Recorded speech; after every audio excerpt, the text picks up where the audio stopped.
the Children's Activity Business Academy podcast. I'm Chrissy Monaghan, your host, and I'm here to help you start, grow, and scale your business with confidence.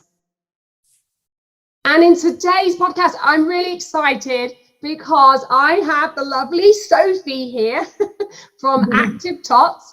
And she's going to be doing a little short interview with us today to tell you all about her business and her market like a pop star business journey. So welcome, Sophie, to my first interview. Hello, thank you for having me. It's my pleasure to have you here today. So we're going to jump in. Tell us a little bit about you and why you started your business.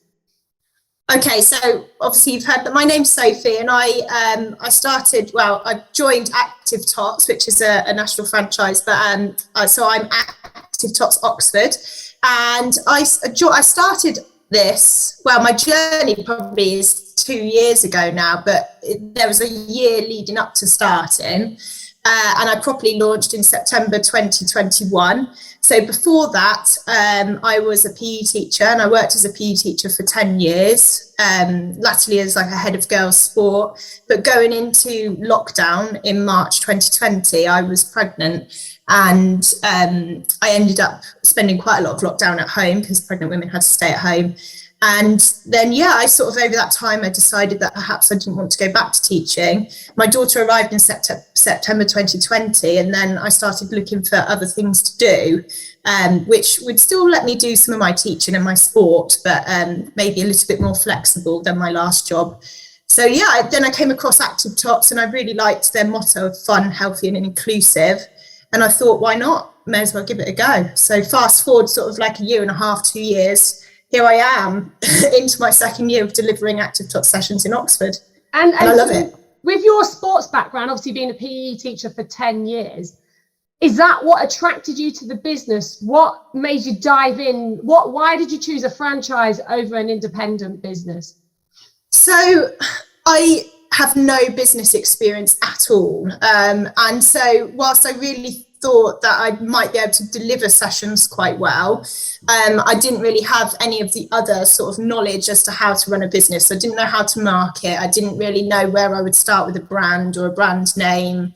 And I just kind of like the idea of having the support from a franchise. And then I didn't have to worry so much about the delivery, but the other bits I needed to sort of support with, which is why I chose to go into franchising rather than doing it as a solo person, independent. And that's usually the reason most people go into franchising, because it's a business in a box and it's there off the shelf, and then you can get out there and get delivering and stuff.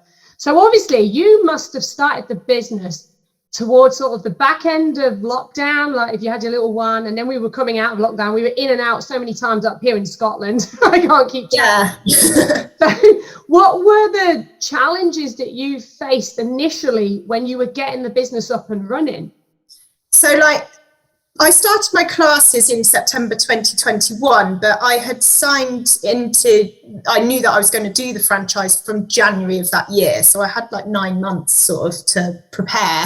And in that time, we still weren't allowed to go to, because I had a young child obviously at the time, and I really wanted to go to baby groups and things, but I didn't actually get to go to one until about April of the year. So coming out of that, I was thinking, oh, crikey, I need to find some venues, but I don't actually know whether I'm going to be allowed to be in the venues by September. And so, it was a bit worrying, and I had to always keep an eye on the COVID restrictions. And then luckily things lifted in the summer. And then that summer, the July and August, I really was like, right, I've got my venues now. I want to start in September. So then I sort of launched in August. But there were still restrictions in the sense that you had to have the doors open. You could only have one grown up per child. You had to have one of those scanny codes. So, which talking about it now seems crazy, because I know it's like COVID never happened. Yeah, it's like it never happened. We delete. Anyway, we delete it from our brains anyway. Yeah, the trauma that most people went through as a business owner. So, was establishing the business initially harder than you thought it was going to be?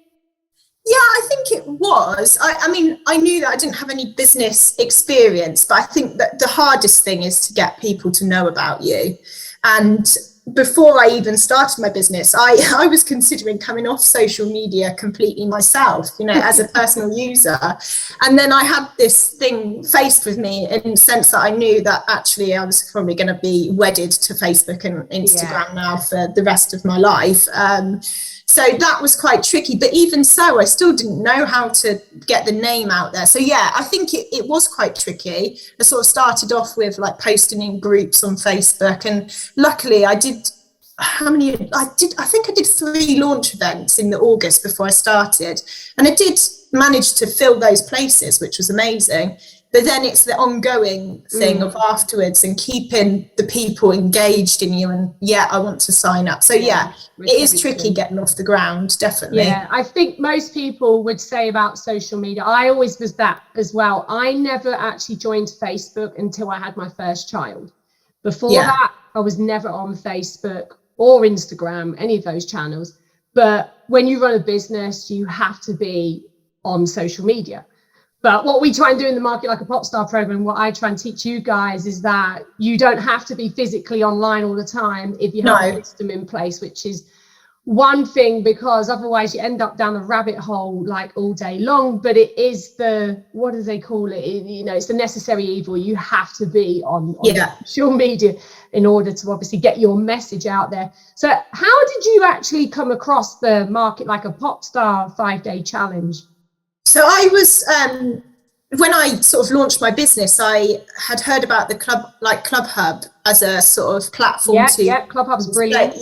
So I was on Club Hub, and then obviously I get their newsletters through through email. So then I saw something on their newsletter that came through the email, but then also I saw probably the algorithm on Facebook had sussed me out, and I saw your advert then on Facebook, and it sort of fell at a really great time for me because I have a little bit of downtime in the summer. I still work, but not quite as much as I do in term time, and it just fitted really well, and I was like, this is great. I'll just do this in the evenings for a week. So you were on my August challenge. So you were on the I was working with Tessa, collaborating with Club Hub, which is a brilliant app, guys. If you're not on there, get yourself signed up, because Tessa will market you like a pop star, and it's great for SEO. And you would have been, picked up by the Facebook adverts, because that's what part of the system is as well. Sometimes you have to run adverts to get traction. So, they would have been targeting you specifically. And obviously then the content was targeting you, and it all fitted in with your, as I say to people, like your need at the time, because not everything is needed at the time. And so it's funny because at the time as well, I was talking to my customers, most of whom I'd got to know quite well over the year, and I was saying to them, I'm quite frustrated. I'm frustrated in the sense that I think when people come and join my class, they really like it, but I just need more people to know about it. And then something happened, the stars aligned, Facebook algorithms worked, And so you took part in the challenge, and obviously it's a manic week. Like, it is 5 days, I would say, pretty full on if you get stuck in and then you actually do the work. What did you enjoy about the challenge, and what did you get out of the actual challenge? I loved it. It made me think about Facebook and Instagram and social media and marketing in general in a completely different way. I think one of my favorite tasks was to sort of think about your ideal customer, which I'd never really thought about before. Well, I probably had, but not in as greater detail. And then suddenly the pennies started to drop a little bit, and I was like, okay, this is what I need to be working towards. This is the person that I need to be advertising to. And I just learned so much in that week. Before I'd even done the challenge, I'd never done a live video on my Facebook. I didn't even know how to do a reel. I didn't know what a reel was on Instagram. So I learnt loads of new things, and I could see that there was benefit in that, which is then how I then decided to sort of work with you further, because I knew it was going to help me. So guys, so Sophie signed up to the Market Like a Pop Star program, and she's been with us for the last sort of 5 months. So what actually made you sign up? What did you think, right, I'm going to invest this money? I'm going to invest this money in me or my business? Like, what made you go, right, this is the time now to do it? Yeah, so like I said, I was in the predicament of wanting more people to know about me. I felt like what I'd learned in the course with you was the answer to that question. And I just really liked, how you knew the business, the industry, and you had so much experience. And I knew, I've done a couple of other 5-day challenges as well, which I found really useful, but I sort of got a feeling that you were going to be the person that was going to help then push me forward with my business. And like, your experience in the industry is brilliant. And, I'm really grateful for what I've learned so far on the course. So 5 months in to the program. Yeah. We got you signed up, and then we did the business strategy calls pretty much straight away. We got on the calls, we went through your business, I found out what was working, what wasn't working, set you some actions just to get you going. But what do you feel you've learned out of the last 5 months? I think like the systems that you teach in the course have been massively helpful. I didn't have an email marketing system up until that point, so that's a new thing that I've implemented. I started going live on Facebook. I've started sort of doing reels on Instagram. I've been using Canva a lot more, which then helps sort of, I think like now, and my husband quite often says when he looks at my page, he's like, your page looks really like professional now. And I think like 6 months ago, it didn't look like that. It was like all over the place, chaos. But it just really helped sort of hone everything in. And yeah, there's more structure to it. And it just, if I think about my social media pages in particular, they look so much more professional. And even some of my customers have commented on that. And just all of the other systems. And obviously we've been working together, particularly looking at the free trial system and implementing a trial of getting people in using free trials. And that's worked amazingly. Since September, I haven't done a count actually, but I know before Christmas we'd got up to 50 new families in.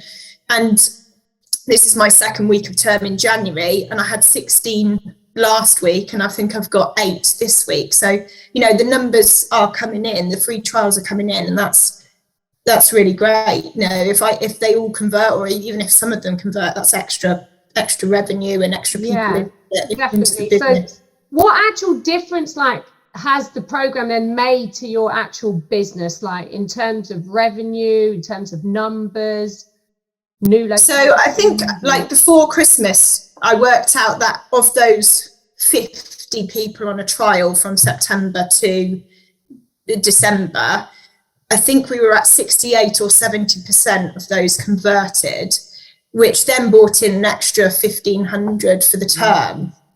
So it really is a numbers game. But if you get the people in, and then if they're happy to stay with you for the full term or even going forward, I've got some customers with me now who have been with me from the start. So if they stay with me, it's the lifetime value of that customer. And that's what part of all of it is bringing people into your world, guys. Because, I'm always telling everyone, you've got to bring people into your world. And if the free trial or a paid trial is the model to do that, then you've got to bring them into your world. Then you've got to convert them by giving them an irresistible offer that they cannot say no to. And then once you've got them in the doors, it's about retention and how you retain them because of the lifetime value of that customer. And if your customers stay with you a minimum of 1 year, then that irresistible offer at the beginning is a no-brainer.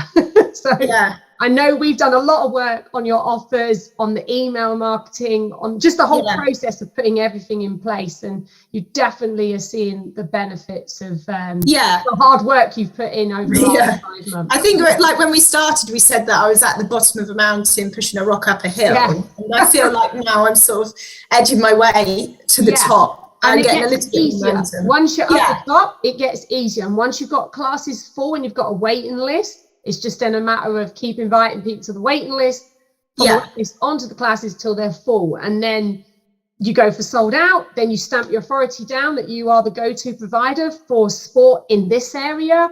And that just builds reputation, brand. And talking of brand, actually, you've been applying for awards. So that's really good. So we had, how many awards have we done now? Is it 3? Because I got the Lux Life magazine. Yeah, I got Lux Life. Best activity in Oxfordshire, children's activity in Oxfordshire. So I found that out, I think, probably in October, which was amazing. Yeah. And then I've just found out before Christmas that I'm shortlisted for the Family Matters Business Awards, which is great. Good. Yeah, the Family Network is a really good one to be part of. And and then the Club Hub. Club Hub Awards, which I'm looking forward to. Guys, listen, I keep telling everyone brand building is so important, and that's why you should apply for awards, because awards are great for business. And you can check out my blog post on that and the podcast on it, because it's all about search engine wise, like the SEO that they give you, the links that go to your site, to their site, the promotion they give you in the social media. And it just basically gives you that more visibility and gives you that sort of authority. So this is why like awards are so important. And what's your plans now for 2023? What is the plan now to, obviously you've now got, I would say, the systems in place. You're implementing the system's working. There is no reason on paper why you shouldn't be full. So, you are filling up every time and you're getting classes full. So I know you've got some work that goes on in schools and nurseries. What's the long-term plan now for 2023? What are you going to do? Yeah, do you know what? It's funny because I know before Christmas we had this webinar about sort of goal setting. And I'm always one of these people that I don't know whether I do set myself challenges enough. So I've been racking my brains over Christmas, like where is this going to go? Like what's my goal? I've always said from the start, like my main goal is to fill my classes to start with, and I think once they're regularly getting full, then I can consider breaking out into a different area of my franchise area. So I think, long-term goal, I would love to sort of branch out into other areas. I quite often get people message me saying, are you doing classes in Whitney, or are you doing classes here? And at the moment I don't, because I'm a one-man band at the moment. I'm on my own. But I think I can definitely see that the process is, I've made progress and the systems are starting to work. And I think, it would be great to be able to build a team to help me. So that team is the next step, really. So that I can then grow. Yeah. So this year we're going to have to hold you accountable to letting go and bring on someone, a team person who could start going out, delivering in some of the other areas on your behalf, in order to sort of start building like an epic brand, because there's only so much you can do on your own. Yeah. The only way you're going to grow really is through a team. Yeah, I've got to the point where my working week, I can't really do much more myself. It's definitely the next step to get someone to help me, I think. Wow, so exciting times ahead for you. Definitely exciting times ahead for you. And you're going to keep marketing like a pop star. I know you will do. I know you'll. Yeah, definitely going to keep it up. I can see the benefit of doing lives and reels. I'm still not great at reels though. Hey, your reels are good. It takes me so long. It takes me so long to make them. But that's the other thing. Like once you learn the systems from your course, you get quicker. Like when I first started doing your course back in September, I was working quite a lot to sort of get as many things in place as possible. But just before starting Christmas, I scheduled 2 weeks worth of posts, which I've never done in my life. You sit back and relax, and that's offline. This is what I'm going to say. This is why you don't have to be on social media all the time, because if you get everything organized, get your content all drilled, and you have a system in place, and you repurpose stuff as well, that you can schedule it all out and just walk away and then just be checking and not having to be thinking, what am I going to post today? Or I haven't put this out. I haven't done that. I haven't done this. And so, once you get your system in place, life does get a lot easier. Yeah. And then the beauty of it is that you repurpose in a certain, when you get to a certain point. So all the work you've done now will benefit you in the long term. Yeah. Go in cycles. I know we talk about big topics. I've still got a couple of big topics to work on, but I'm getting there. I've probably done 6 or 7 out of the goal. So just need a few more, and then that's it. Then they'll just be reading all the time. Oh, well, Sophie, thank you for joining us on the interview today. I hope you guys out there listening will see that there is, value in developing your marketing, because marketing brings sales.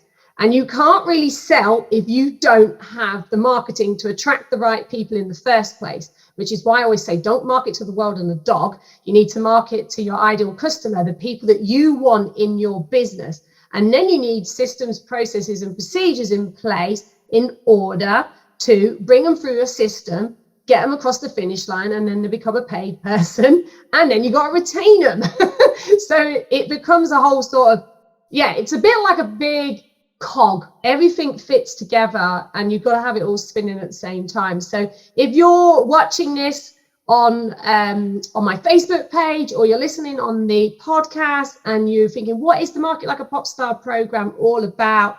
Well, hopefully Sophie's just explained it all. She's told us about her journey, where she started out, how far she's come in the last 5 months. That could be you.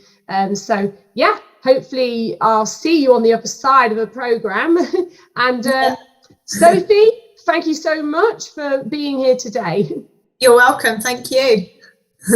Bye-bye, guys. See you next week on the next podcast.